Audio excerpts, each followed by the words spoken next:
Ladies and gentlemen, good day and welcome to CreditAccess Grameen Limited Q1 FY23 earnings conference call hosted by ICICI Securities Limited.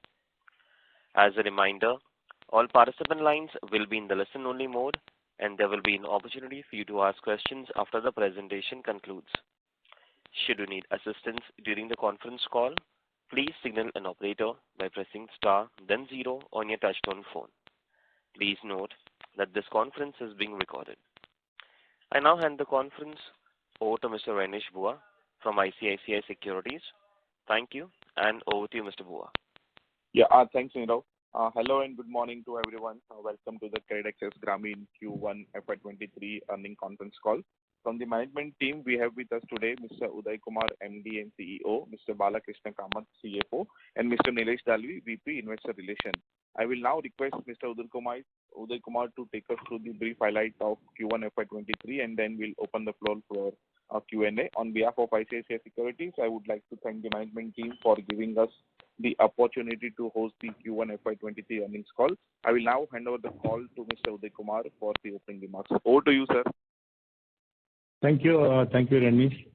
Good morning to everyone and very warm welcome to our conference call to discuss financial and operational performance of Q1 FY23.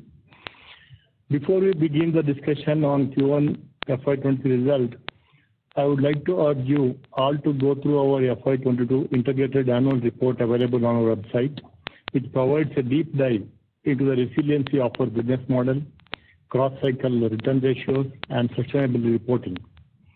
Microfinance business has a vital role to play in the long-term development of the society at the bottom of the pyramid. Hence, it is important for us to make ESG as an integral part of our business strategy going forward. We have always strived towards maintaining high corporate governance standards with an independent board structure, extensive board supervision through the required committees. We have strengthened our ESG policy framework for effective identification, monitoring, and addressal of ESG opportunities and risks. Our strategic CSR initiatives helps us to work towards betterment of our community and address environmental and climate-related opportunities and risks in future. Last year, we completed an extensive exercise to identify our GHG inventory, including scope 1, 2, and 3 emissions. Based on these baseline figures, we aim to establish emission reduction targets and take various emission offsetting measures through our lending business along with our CSR activities. We believe that rural economy is poised for robust growth owing to a healthy monsoon, improved agriculture output with higher price realization, and revival in overall economic activities. The central bank's quick response to tame inflation has shown positive signs as the inflationary trajectory seems to be near at its peak. Our customer base, which is largely from rural areas, is always part of a self-sufficient economy, wherein their livelihoods are reliant on the local ecosystem. This, coupled with the discretionary nature of their spendings, engagement in multiple income-generating activities helps to generate counterbalancing income streams, further adds to their resilience. We have never witnessed any disruption in repayment discipline during high inflation environment or due to volatile macroeconomic factors in early years of our experience.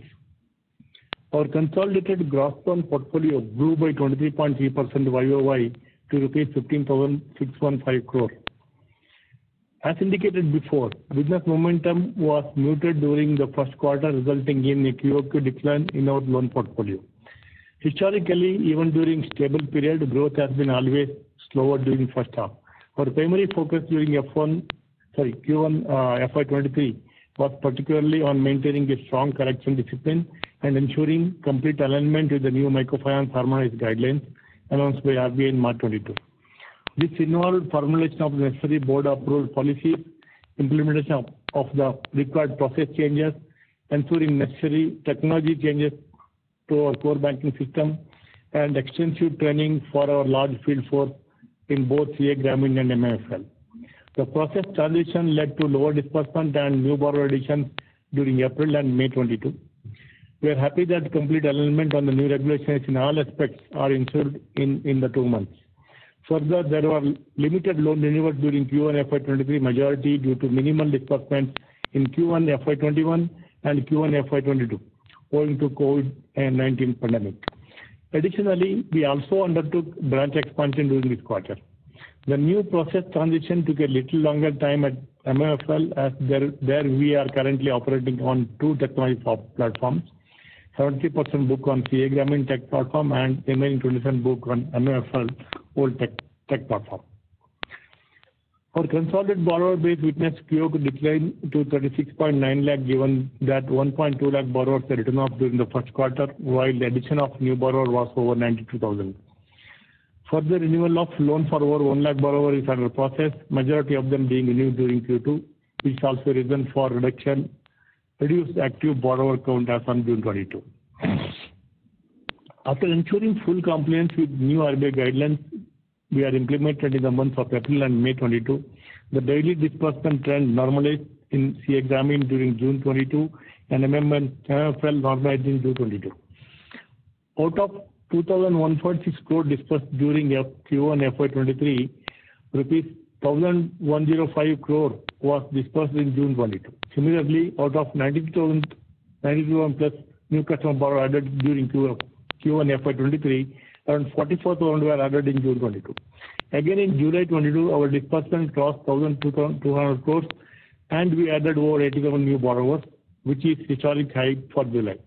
As a result, our loan portfolio increased by more than rupees 2,000 crore in July 22, 200 crores in July 22. We thus anticipate robust business momentum during Q2 FY23 and following quarters. As said earlier, we continue to march ahead with our branch expansion plan as we opened 50 new branches in Q1 FY23, primarily in newer states. With 2 branches merged and 2 branches of MFL closed, the total tally, 2 BC branches of MFL closed, the total tally increased to 1,681 branches as on June 22. 56% of our new borrower addition on a consolidated basis came outside of the top 3 states during the first quarter, steering the direction of the future growth. We continue to maintain the status of healthy collections and strong asset quality during Q1. At Grameen, the collection efficiency excluding arrears improved from 96% in Q4 to 97% in Q4 to 97%, and MFL collection efficiency excluding arrears improved from 91% in Q4 to 93%. Further, collection efficiency excluding arrears and excluding non-paying NPA customers touched 99% for Grameen and 96% for MFL in June 22. On a consolidated basis, NIA grew by 30.9% YoY to 461.5 crore, and PPOP grew by 33.9% YoY to 289.7 crores. The credit cost was rupees 100.9 crores, which also included the impact of write-off of rupees 191.1 crore. The credit cost was partially offset by rupees 10.4 crore bad debt recovery during the first quarter. PAT was rupees 139.6 crore, resulting in ROA of 3.1% and ROE of 13.4%.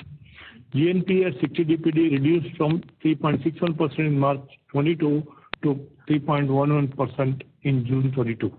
PAR 90 reduced from 2.71% in March 22 to 2.33% in June 22, while net NPA reduced from 1.31% in March 22 to 1.15% in June 22. Overall, ECL stood at 3.01% at the end of June 22. We are happy to announce that we have recently received a credit rating upgrade to AA- stable, the highest notch in the microfinance industry from India Ratings. This upgrade will have positive benefit in our cost and diversity of borrowings going forward. While we have currently operating with one of the lowest borrowing costs, resulting in one of the lowest interest rate to our customers, the future benefits accruing from the rating upgrade shall also be gradually passed on to the customers. We also would like to highlight that we have been conferred with the highest level of recognition, the gold standard in client protection principles certification. It's a global framework that determines the degree of client protection practices followed across the loan cycle in our pursuit to creating capital at the bottom of the pyramid. We continue to maintain healthy liquidity position as on June 22 with INR 1,542 crore. Another INR 3,755 crores undrawn sanctions and 5,393 crores of sanctions in pipeline. In line with our liability strategy, we continue to focus on increasing the share of long-term international borrowing. On a consolidated basis, international sources accounted for 17% of our undrawn sanctions and 20% of our sanctions in pipeline. We are also working on international ratings, which we aim to complete by end of this financial year, which will further strengthen our fundraising plan in future. We remain sanguine on achieving our annual growth and profitability guidance given for FY23. We had anticipated the muted growth during Q1 while building our annual guidance plan. Even in the case of cost of credit, we anticipate 60 to 65% of the annual credit cost to be borne in HY to FY23 and 35 to 40% to be borne in FY23. We expect to grow with robust new borrower additions over coming quarters. Last of all, before we open the forum for Q&A session, I would like to briefly touch upon a minor accounting change which we shall be implementing from Q2 FY23. The income generating loans were currently accounted in balance sheet using fair value through OCI method. Under Ind AS 109, this method is primarily used when a larger proportion of loans are to be sold through direct assignment or securitization. As per our liability policy, we shall maintain short-term borrowing, including direct assignment or securitization, only to the extent of 10 to 15% of gross AUM. Hence, we have been advised by our auditors to account the loans in our balance sheet using amortized cost method beginning from Q2 FY23. In case of fair value through OCI method, the outstanding loans are valued at every balance sheet date, and a fair value adjustment are transferred to equity through other comprehensive income. Important to note that there will be no impact on PAT under either way of accounting. Now, when we shift to amortized cost method going forward, there will not be any adjustment to be made through other comprehensive income. This will reduce the non-cash fluctuations in our equity. As on June 22, OCI in our equity was negative by rupees 63 crore under fair value through OCI method. Shifting to amortized cost method will lead to reversal of OCI, leading to increase in our equity in Q2 FY23. This will also add to our capital adequacy. We reiterate that there will not be any impact on PAT. Thank you for patient hearing. This is a bit long. We would now like to open the forum for question and answer session. Thank you. Thank you very much. We will now begin the question and answer session. Anyone who wishes to ask a question may press star and 1 on their touchtone telephone. If you wish to remove yourself from the question queue, you may press star and 2. Participants are requested to use handsets while asking a question. Ladies and gentlemen, we will wait for a moment while the question queue assembles. Participants, you may press star and 1 to ask the question. The first question is from the line of Pooja Ahuja from Monarch Networth Capital Limited. Please go ahead. Hi sir, thanks for the opportunity. So my questions were mainly relating to Madura Microfinance. So if I sequentially look at the non-paying customers, that has risen QOQ, and the NPAs have also remained sort of stable. So just wanted your thoughts on the asset quality in Madura Microfinance. Thank you, Pooja. Actually, already anticipated earlier, Madura has always a little lag effect because of the model itself.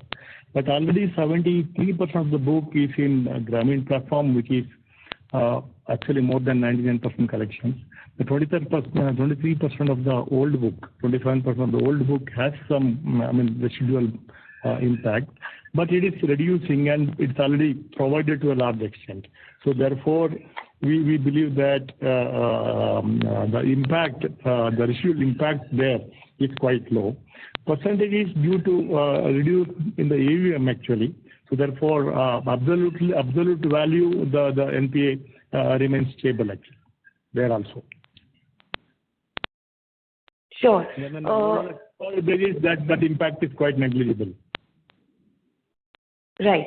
And sir, on the yield front, while we've seen that other NBFC players have sort of taken a steep hike, what I could see in your standalone book, the yields have actually declined sequentially. So just wanted to understand why is there a decline in this quarter?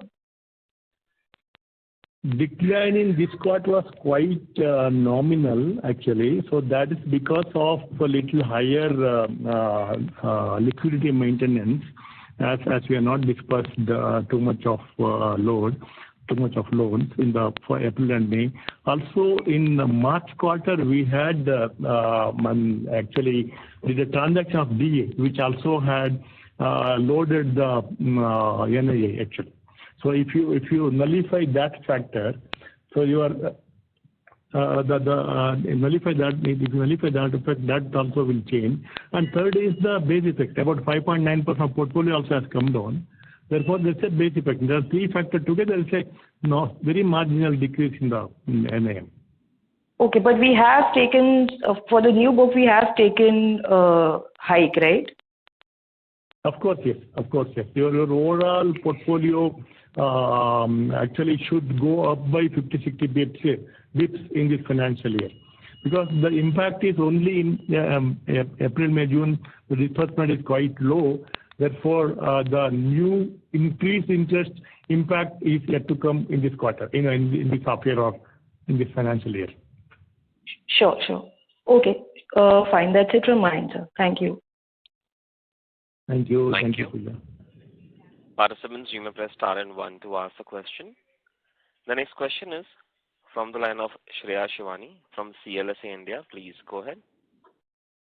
Yeah, hi sir. Thank you for the opportunity. I had a question on the repayment rate. So basically, in the last couple of quarters, you were seeing repayment rate of around 100%. Now, I mean, if we take that kind of, if first quarter had also seen the similar kind of repayment rate, I think your AUM growth would have been, decline would have been very different. So can you please talk about why has the repayment rate declined from plus 100% to around 74% in this quarter?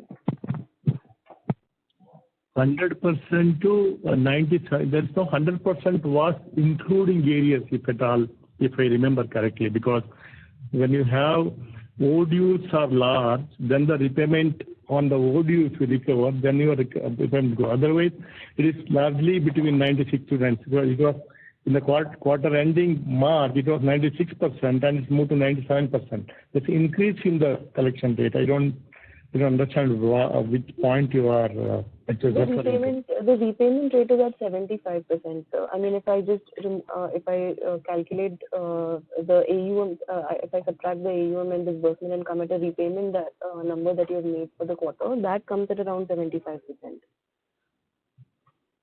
Not able to get the point, Shreya. Maybe we can reach out to Nilesh separately. Sure. Okay. Thank you. Thank you. Thank you.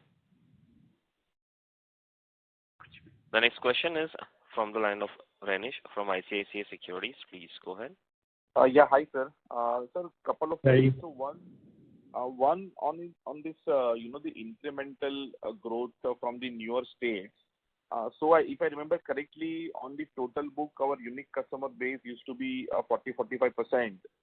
But when we are entering the new geographies, I mean, this unique customer base remains same, or since we are in sort of relatively, newer to the geography and, the competition might have already tapped that market. So what kind of unique customer base we are seeing when you are entering new geographies, sir? Actually, our unique customer base in a new geography higher than our main markets, because main markets is the older geography where we have been operating over decades. Whereas in unique states, the new states, we are actually, close to 50% is our unique customers. Because mainly because of the rural penetration, what we have been doing. Got it. Okay. So we are not generally second, third lender when you are entering a new geography. I mean. No, because by the fact that we told last time, also our 40% of the new customers are actually new to credit, and this is higher in the newer states. Okay. So 40% is new to credit and 50% is sort of unique to us. Almost in the newer states. In the older states, it's slightly lower. Correct. Okay. And sir, secondly, on this, this new regulation on the retail loans, which allow us to build 25% of the book under non-MFI category. So this is largely from the, in fact, the liability perspective, because let's say all in all, we have always maintained a liability tenure of 20 to 24 months, having asset tenure of 16, 17 months. But once we start building this book, of course, which will be a longer tenure, maybe 3 or 5 years. So, sir, what is our liability strategy going ahead to, let's say we have to first secure the liability before we start scaling up the retail book. So just your thoughts on the liability book would be helpful, sir. Yeah. Actually, it's important, not just for retail asset point of view. Even the microfinance also, we should look at a longer and stable liability. That's why we told earlier also, at least in 2 to 3 years time, we will have at least 30-35% of international borrowing, which is stable and long term. Already, we are working on that, which is partly for microfinance, also even for retail finance. Also, this will help actually. So as we go, and once we complete the international rating, we'll have ability to go for long-term bonds internationally, which will help us to manage kind of asset structure. So positive ALM and the stable liability is going to be a key factor for stable asset management also, which we are very cautious and careful in handling that. Got it. And so just a last clarification on the disbursement number. So for July, you said 2,000 crore of disbursement and 80,000 new borrowers. No, sorry. No. 1,200 crores of disbursement. 1,200 plus exact number now. It's 1,200 plus crores of disbursement, 80,000 plus crores of new customers. The portfolio addition is 200.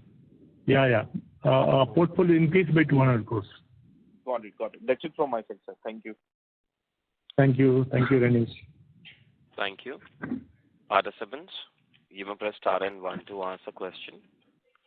The next question is from the line of Kashyap Javeri from MK Investments. Please go ahead. Yes, sir. 2 questions from my side. One, if I look at your credit cost, table that you have given, even in this quarter, our non-annualized credit cost was roughly about 70 basis points because of the write-offs. We have highlighted our medium-term target of about 140-150 basis points of credit cost. Would this be some, a target which can be achieved this year, or would it spill over to next year? Kashyap, we anticipated or guided 2 to 2.2% for the current financial year, and the reduced credit cost for next financial year, considering that we still have a residual impact of COVID-19 on the book. So we also said that 60 to 65% of the credit cost for the year would come in the first half, and the 30-35-40% of the credit cost would come in the second half.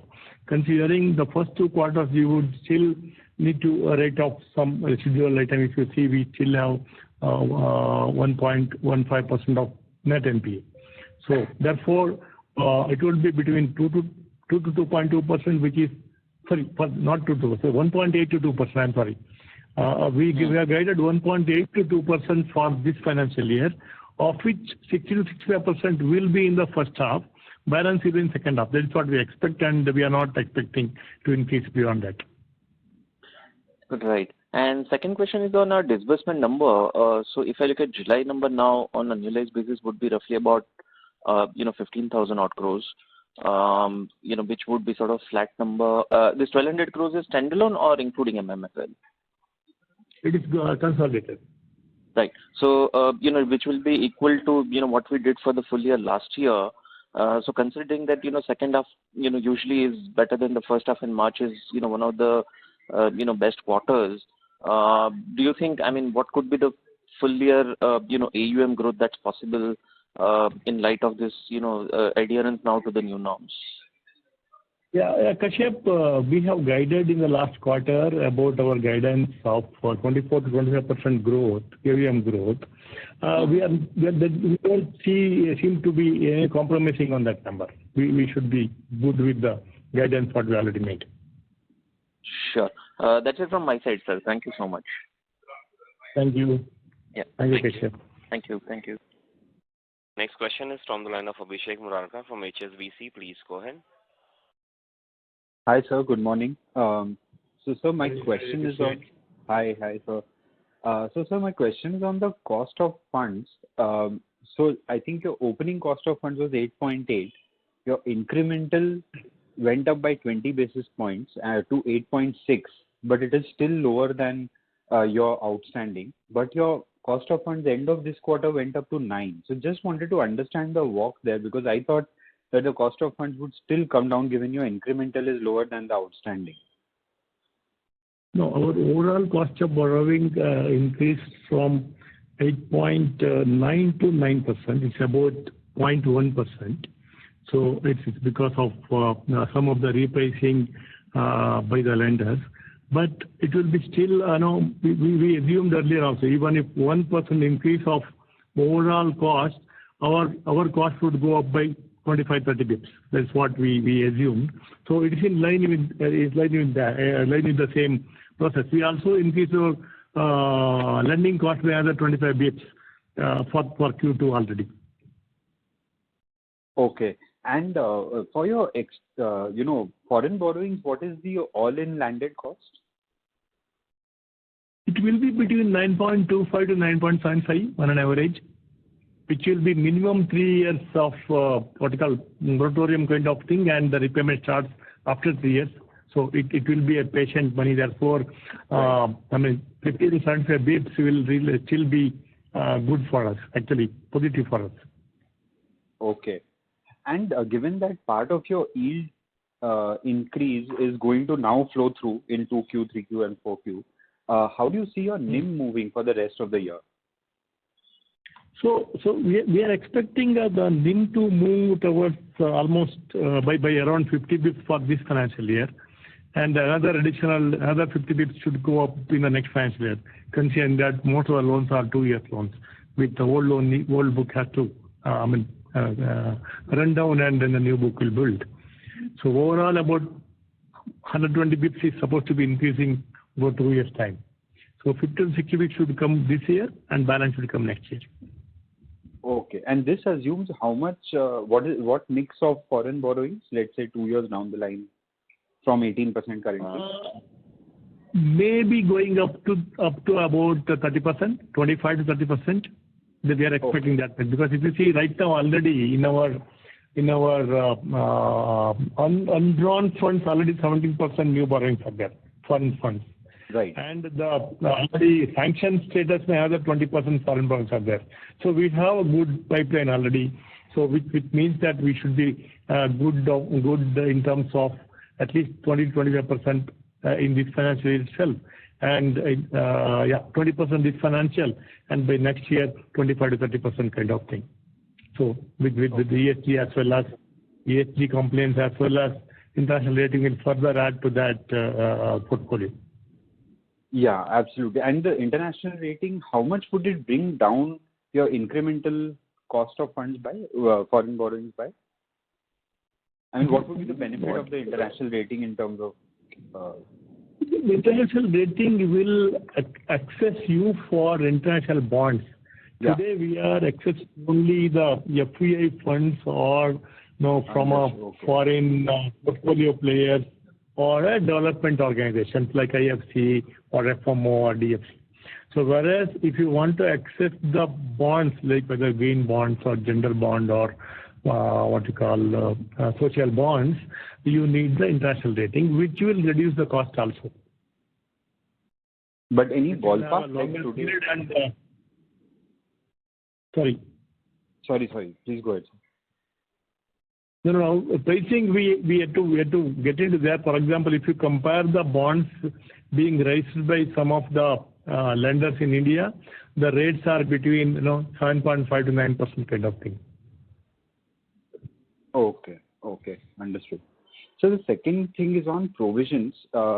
Given that Madura still has a little, higher NPAs and PAR numbers, how do you see that coming out through the year? How much write-off would probably need to be taken, and what kind of provisions would we anticipate just from that book? So the exact value will be difficult because it's about 2 quarters, 1 quarter lag from Grameen kind of things. But it is insignificant because against the overall portfolio. Therefore, the credit cost point of view, we are still good to have not more than 2%. So exact value of provisioning right now we have about how much? 3.8%, 5.3%. No, Madura only. Madura is higher. Overall, we have 3%. Madura 5.8%, I believe. That is GNPA. GNPA. 4.3% provision already there against the GNPA at 60 days of 5.8%. So largely we have full good coverage there already. Okay. So basically, 2Q may be a little higher, and then as you said, 3Q, 4Q, the provision level should come down. Correct. Understood, sir. Thanks for your time, and congratulations on the ESG disclosures. They were pretty detailed. So great to see that. Thank you and all the best. Thank you. Thank you. Next question is from the line of Nikhil Rungta from Nippon India Mutual Fund. Please go ahead. Yeah, hi sir. Thanks for this opportunity. A couple of questions from my side. Nikhil, sorry to interrupt you. There is not a static coming from your line. Can I request you to speak through the handset? Is it better? Yeah, now better, Nikhil. Okay. Sir, you have mentioned that in the newer states, you are primarily acquiring new to credit customers, and also we have been venturing into these newer states now since past 4-5 quarters. So what's our strategy there? How is the behavior of the customers which we are lending to? And how is the competition in these newer states? As these newer states, basically where we are entering, are already penetrated by other MFIs. So just wanted to get your views on that. Yeah, maybe a bit comprehensive. So the way of operating continue to remain the district-based approach, to go through each inch by inch, moving towards the next district, and go deeper in each district, so that have access to the deep rural in every district where we operate.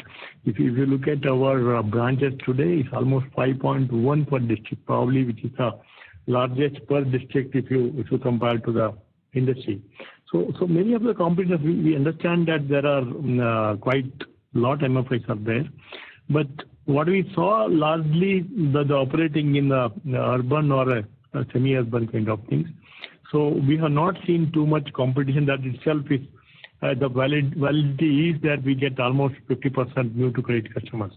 So we always expect to have new customers so that we can build a specific culture, what we have been, discipline and training and the culture we can build properly. That is why we want to go deep, want to acquire new customers so that we can grow and retain them over a long period of time. So with definitely the newer states are giving that opportunity for us. So be it Gujarat, be it Rajasthan, UP, Bihar, Orissa, Jharkhand. And we also seen very good traction and very good discipline in this newer geography and newer customer base. And how is the competition there? It's less actually. When you go to deep rural, the competition is less. For example, one of the question being asked about the rejection. No, new to credit is actually we have about 40% new to credit, whereas in newer states are almost close to 50% new to credit. Also rejection rate. For example, our rejection rate is less than 30% actually. So it itself is a important factor that rural and the domain where we are operating have lesser competition. Okay. And how would be our AUM diversification targets, say, over a three periods of time?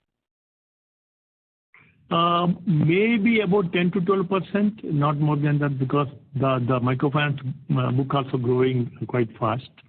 So we anticipate about 10% growth in the 3 years time, maybe 12% growth in the more from the state perspective, like right now, top 3 states contribute significantly. So from 3-year perspective. Oh, sorry. I was talking about retail. Yeah, but Karnataka and Karnataka, Maharashtra, Tamil Nadu, which is close to 78-80% today, should come down to 60 to 65% in next 3 years' time. Okay. And sir, how would be our ROE target for FY23? I mean, you have maintained your guidance, but at this level, what type of ROE are you looking? We actually guided about 4 to 4.2% for this year, considering that we will have little higher credit cost, which is residual of 21-22 is still there. So therefore, for the 23, it should be between 4 to 4.2, whereas there will be potential delta increase about 50 to 60 bps going forward. Okay. So last question from my side on the credit cost. You have already indicated that out of 1.8 to 2% of credit cost in FY23, 60 to 65% would be in 1H and then 30 to 35 in 2H. So out of this credit cost or write-offs which you are undertaking, what type of recovery you are expecting, and do you expect it to start from FY23 itself or in FY24? We should get good recovery. For example, if you see FY22 itself, we recovered about 65 crores. Right. So in 2022, in 23 also we should recover similar amount actually, because the return of base is little higher. So we expect a good amount of recovery from the return of portfolio during this financial year and next financial year also. So overall, in our experience, what we saw is once we write off, about 10 to 15% gets recovered in 2 to 3 years' time. Okay. Perfect, sir. That's all from my side. Thanks for answering my questions and all the best for future. Thank you, Nikhil. Thank you. A request to all the participants, please restrict to one question per participant. If time permit, please come back in the question queue for a follow-up question. The next question is from the line of Alpesh from IIFL Securities. Yeah, good morning. Hi, good morning. Just one question, sir. What has been your experience about implementing the new RBI guideline of assessing the income to 3 lakh rupees per household? And how do you see competition behaving on this parameter? And do you see any major changes as far as from our disbursement perspective, any increase in the ticket size or the number of customers being added? Just some color on that. Thank you. Maybe a little too early to get overall view, including competitors, because as we understand, many of them have not yet fully implemented, and then only few of them may be implemented. So whereas we are able to implement completely in April, May itself, so that thanks to core banking, what we have been operating, which helped us to quickly adopt all this. With the growth perspective, ticket size perspective, we have not changed any tickets actually. We also ensured that the same ticket size what we have been doing without any modification to that.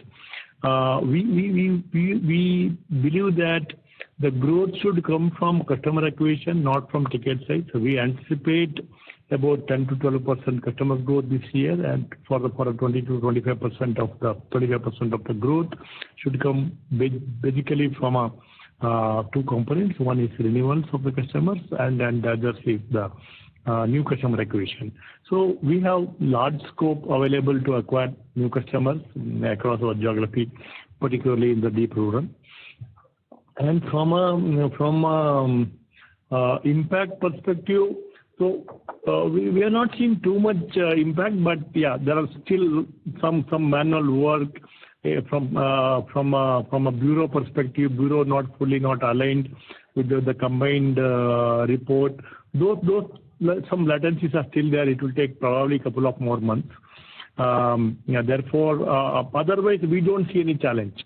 I don't think there is any impact going to happen because of the regulatory changes.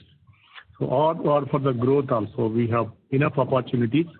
So we don't see any specific changes here or challenges. Okay. Sure. Thank you, sir. Just a related question to this. Based on the data that we have collected, what percentage of our customers are qualifying for that 3 lakh rupees as the household income, and what percentage are going beyond that? See, the numbers are small, but close to 70% of the renewals and the renewals as well as new customers what we acquire together, and I will not speak the data, are really more than 75 actually. At least 70 to 72% of them are eligible. Okay, and the guys who are not eligible, that will they qualify for the regular retail loans for us now rather than MFI loan? See, it's normally at one shot. Sometimes they may borrow lesser value and complaint, or they would go for a non-microfinance borrowing up. So it's eligible for them. For the new customer, we are not going to use the non-microfinance. It's only for the existing good customers only we would go for a non-microfinance retail loans. Okay, thank you, and all the best, sir. Thank you. Thank you. Next question is from the line of Nidesh from Investec. Please go ahead. Thanks for the opportunity, sir. So the 72% number that you mentioned, customers are eligible for loans. So what was the number prior to these guidelines? Wow. It was approximately same, Nidesh. Maybe 2-3% variation, but this is the initial date. That is why still not fully some of the bureau side. We have to crack a lot and manually do. Probably this will increase by another 5%. Sure. I think we are not seeing any too much variation. Initially, we had some challenges, but after 2-3 months of efforts, we found that it should be similar lines. So don't see any too much variation. So there may be variation between urban and rural, because we observed that the urban it is a rejection is as close to 50%, whereas rural it is quite lower. So on a combined basis about 70-72%. Sure. And secondly, sir, in the new geographies that we are acquiring customers from, what is the share of customers who are paying on a weekly basis in that? Is the share similar to overall company, or we are seeing higher, lower share? Yes. It's similar to overall company. It's about 55 to 58% are in weekly. Sure. You're talking about Madura or Grameen? On a consolidated basis, the new customer that we are acquiring. Yeah. In the new customer acquisition, it's almost 55 to 58%. Whereas in Madura, when we converted, we have gone little between weekly and fortnightly. Fortnightly is little higher actually. So because they have been in monthly, they were moving into fortnight and weekly, the majority. Whereas new customer acquisition, both companies, 55 to 58% are weekly. Sure. And lastly, sir, any trends on the customer attendance in center meeting? How are the trends playing out? There is slight reduction in customer attendance, about 10% lesser than the earlier. But still we have more than 70% of the centers, with the attendance more than 50% kind of thing. So there's not too much variation. Probably some more time it will take. Within next 3-4 quarters, this also would get corrected. Sure. That's it from my side. Thank you. Thank you. Next question is from the line of Shweta Dappardar from Elara Capital. Please go ahead. Thank you for the opportunity. So my question pertains to cost. So what is the steady state normalized cost income that we are looking at? So I understand that there were branch additions and employee recruits this quarter, or is it the seasonality? And a related question to that, so we saw loan officers run rate quarter-on-quarter a slight decline. So is it that the new employee addition has happened more on the collection ramp up? Thank you. Sorry. So there are two issues. One is about the cost, actually, cost to income ratio. So we believe this will remain between 35 to 38% kind of thing, 35 to 40% kind of thing for this financial year. So that seems to be good also. And then it's stable. And then the cost of operation is by and large stable, not too variation actually. So I think it's between 4.6 to 4.7 kind of thing.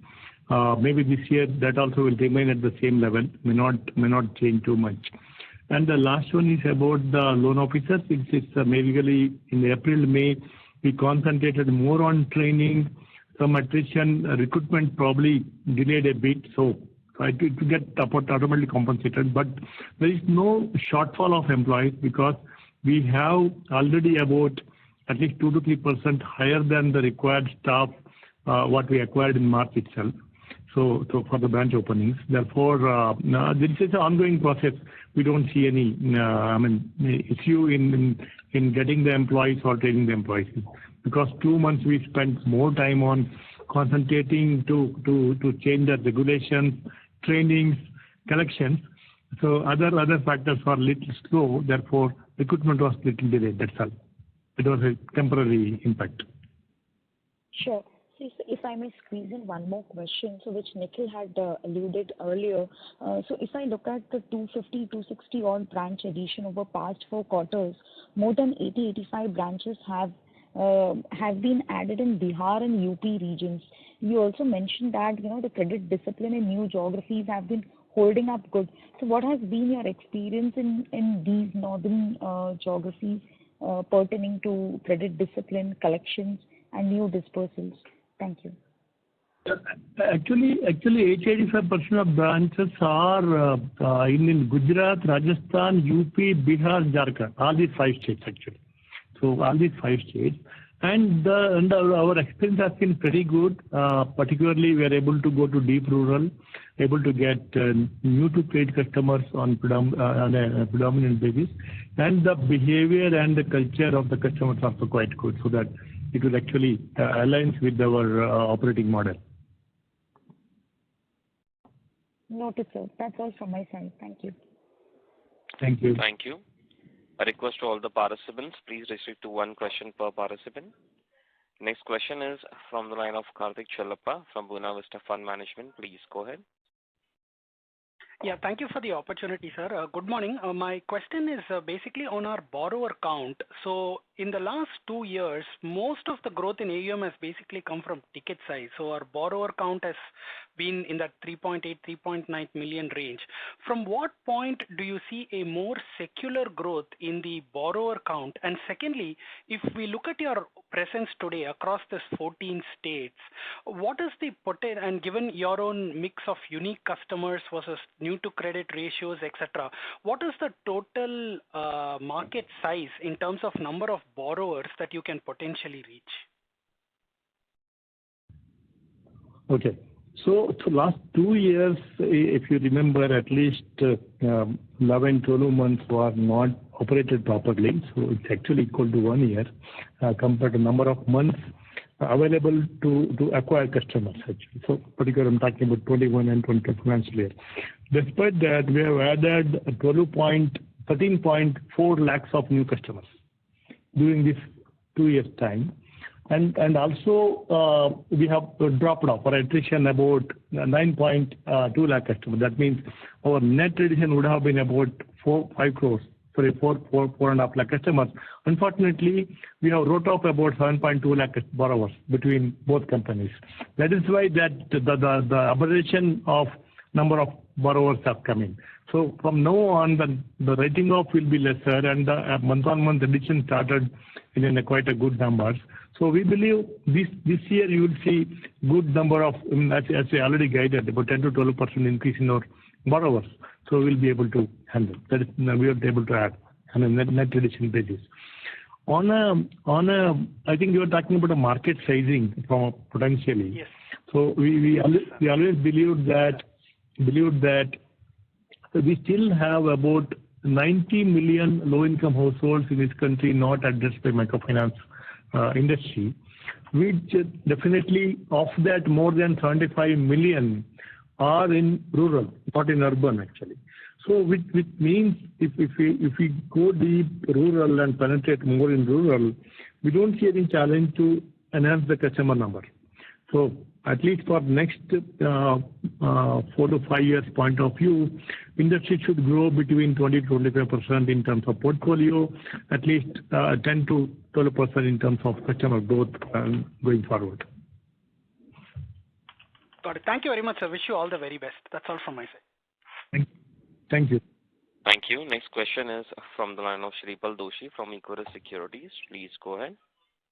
Hello, sir. Good morning, and thank you for giving me the opportunity. So the question was, what percentage of our portfolio would be for a 3-year tenure loans now versus a year back?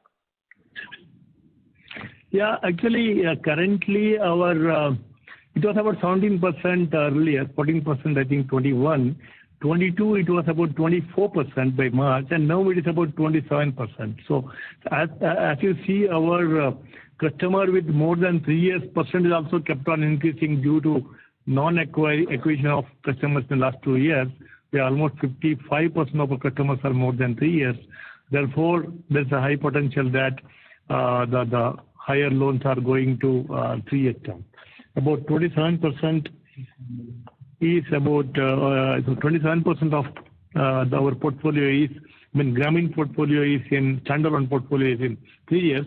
On a consolidated basis, 22% is in 3 years currently, and it's inching up due to high retention of customers. Okay. And the second question, you highlighted that there was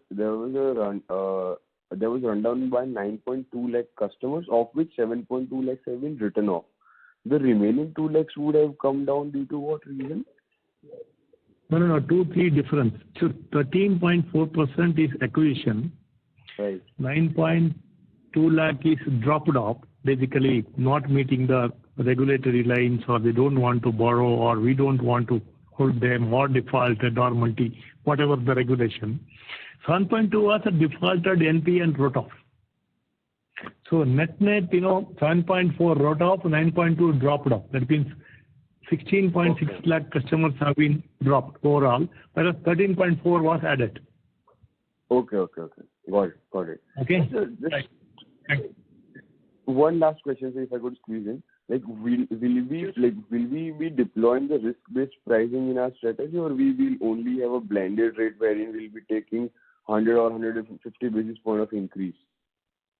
No. We already implemented risk-based pricing to our customers based on geography, based on vintage already.